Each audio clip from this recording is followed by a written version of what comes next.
பாஸ்கர் மதிவதனி. குரலில் குரல். பால் காமத்துப்பால்.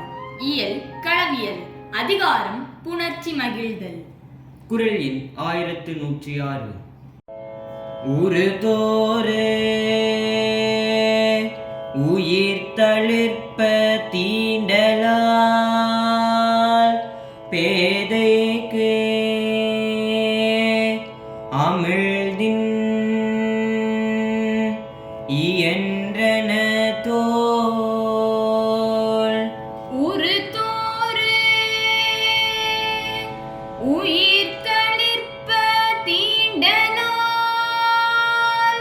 பேதைக்கு அமிழ்தின்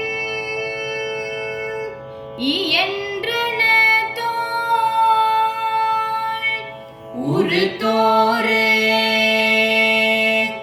உயிர் தளிர்ப்ப தீண்டலால் பேதைக்கு அமிழ்தின் இயன்றன தோல். பயிருக்கு நீர் ஆதாரம், என் உயிருக்கு நீ ஆதாரம். வாடிய என்னுயிர் உன்னை கூடிய பொழுதெல்லாம் துளிர்த்தது, புத்துயிர் பெற்று நிலைத்தது. உன் தோல் தழுவலுக்கு இத்தனை சக்தியுண்டென்றால் நீ அமிழ்தினும் இனியவள்தான்.